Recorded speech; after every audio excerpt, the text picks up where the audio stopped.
Welcome to worship at Plymouth First UMC. I am Pastor Susie Hutchison, and it is almost Christmas.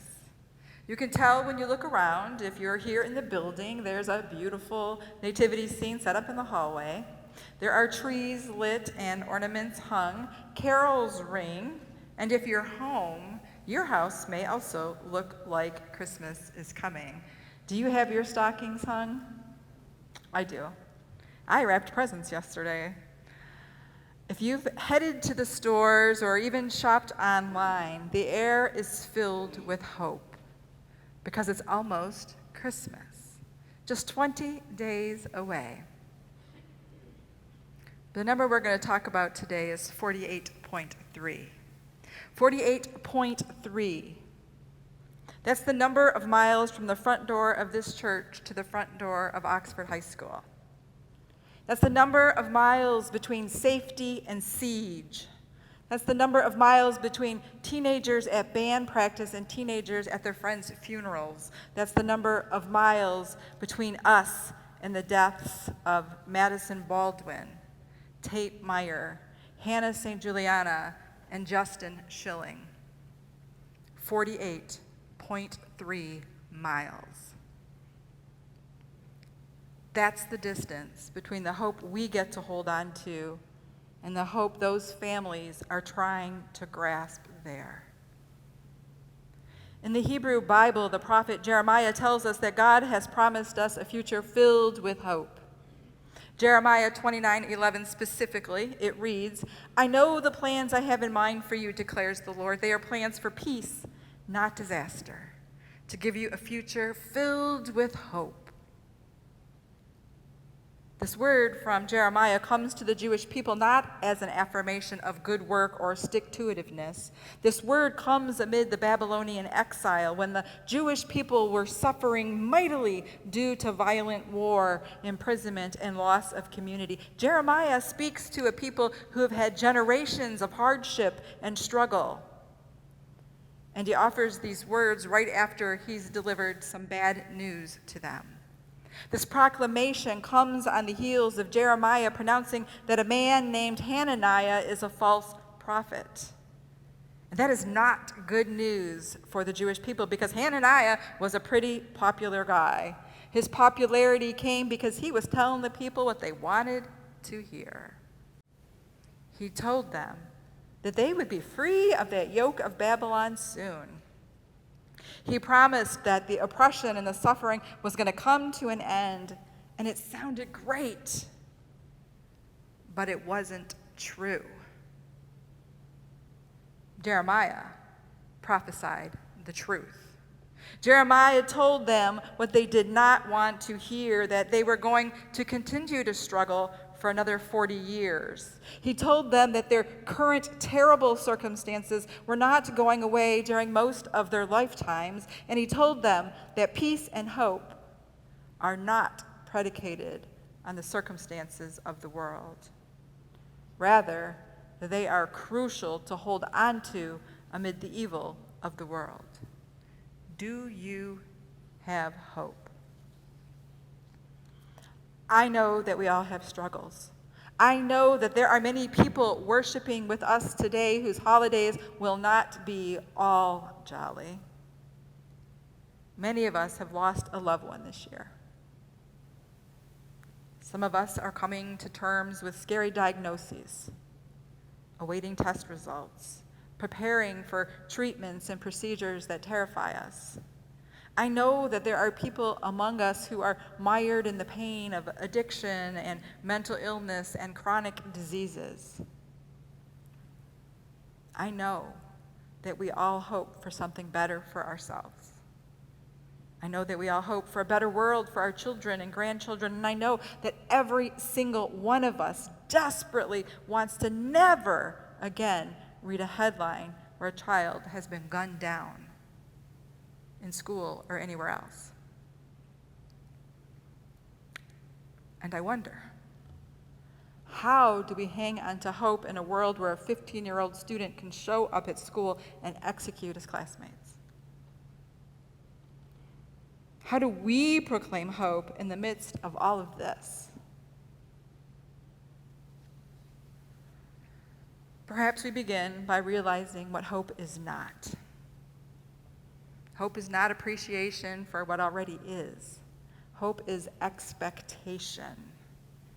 It's a confidence that persists even when the outcome is not evident.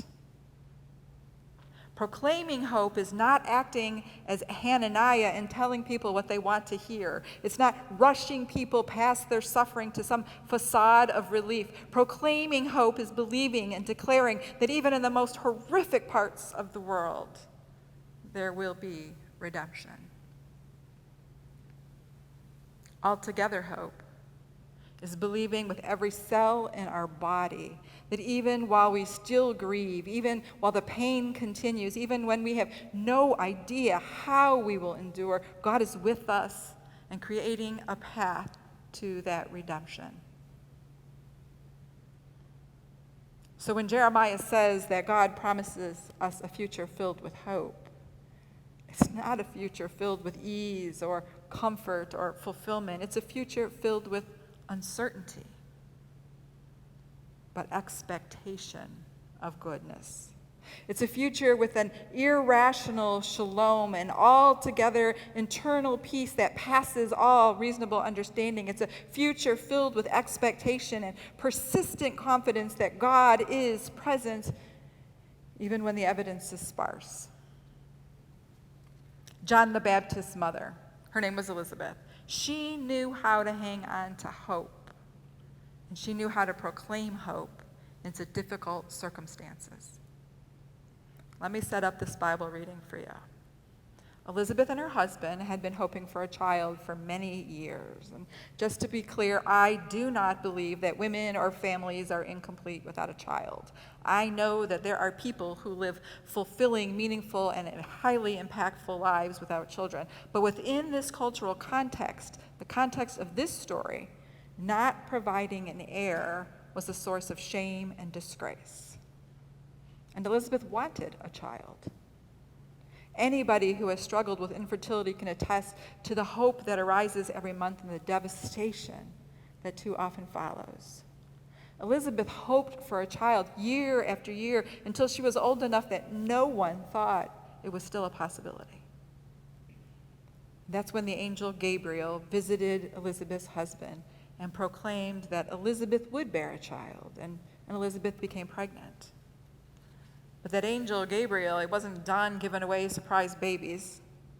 6 months or so after his visit to Elizabeth, Gabriel visits Mary in Nazareth. He tells Mary that she too will bear a child against all the odds. This time, the long odds aren't because she is of advanced age, but because Mary has not had relations with a man. Elizabeth's infertility had been a source of shame, and now Mary's pregnancy was going to be shameful. 2 women, 2 pregnancies, one desperately hoped for, one filled with trepidation and disgrace. So after the angel Gabriel informs Mary of her pregnancy, we read this from Luke 1:39 through 45. Mary got up and hurried to a city in the Judean highlands. She entered Zechariah's home and greeted Elizabeth. When Elizabeth heard Mary's greeting, the child leaped in her womb, and Elizabeth was filled with the Holy Spirit. With a loud voice, she blurted out, "God has blessed you above all women, and he has blessed the child you carry. Why do I have this honor that the mother of my Lord should come to me? As soon as I heard your greeting, the baby in my womb jumped for joy. Happy is she who believed that the Lord would fulfill the promises he made to her." 60 to 100 miles. That's how far Mary would have traveled from her home to Elizabeth's.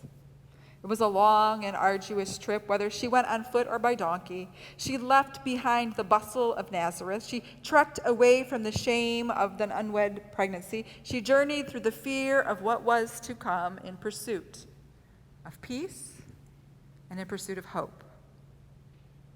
We like to gloss over the tension in this story. We like to focus on the joy, and I get that. We are not so different from the Jewish people who preferred Hananiah's prophecy over Jeremiah's. Humans like to know how things are going to turn out. We like to rush through the hard parts and leave the struggles behind. But sometimes life will not fast forward to resolution. Sometimes we have to stay in the ugliness of life for a while. 48.3 miles. The community of Oxford does not have the luxury of rushing through the pain and grief and anger. They are walking a slow path toward an unknowable future. There's no shortcuts. Have you walked that path before? Perhaps you're walking through a season of unknowing right now. Maybe your life feels like a tsunami, wave after wave of shame and anger and grief eroding your confidence. How do you hang on to hope? In the book, Almost Christian, Ingrid McIntyre writes, altogether hope means embracing struggle, leaning on God, and looking forward to the well-being of others. So today we're going to embrace the struggle. We're going to talk about the pain, the shame, the fear that permeates this exchange between Mary and Elizabeth and that permeates our world. Because the hope we find within the pain, it's not an almost hope distracting us from the world's pain with two easy answers. It's the hope that we find there, it's in that mess that we can gather an altogether hope, pried from the depths of despair and held on with white knuckles. Mary is facing life as an outcast in her society. Elizabeth has been an outcast for decades. When they meet, they recognize the pain within each other. Perhaps Mary sought her out for that very reason. Rather than deny that Mary will suffer shame, Elizabeth offers herself as one who has endured life-altering shame already. At this juncture in the biblical story, Mary is on the precipice of a lot of suffering, probably more than she can imagine at that moment. And yet Elizabeth recognizes God's presence in Mary. Suffering is not proof of God's absence, and comfort is not proof of God's favor. Indeed, I could make the case that suffering is the image of God within us. You can find that, Jesus explaining this like 30 years later in Matthew 25, the parable of the sheep and the goats. Then those who are righteous will reply to him, Lord, when did we see you hungry and feed you, or thirsty and give you a drink? When did we see you as a stranger and welcome you, or naked and give you clothes to wear? When did we see you sick or in prison and visit you? And the king will reply to them, I assure you that when you have done it for one of the least of these brothers and sisters of mine, you have done it for me. Jesus suffers. When we see the suffering of the world, Jesus says that we see him. You wouldn't flee from the presence of Jesus. Don't flee from the presence of suffering. Proclaim like Elizabeth. Why do I have this honor that the bearer of God should come to me? Elizabeth teaches us what it is to embrace an altogether hope. She teaches us to mine within our own struggles, and she teaches us the value of proclaiming it in difficult circumstances. 48.3 miles. Too close for comfort? I have two high school friends who live there and raised their kids there. They went to the high school there. They're older now. I have two friends who went to high school there themselves, but now live elsewhere. 48.3 miles. It's scary.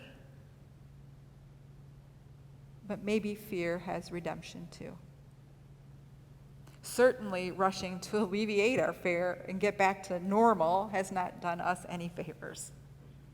We seem to fall into the same patterns, repeat the same mistakes over and over again.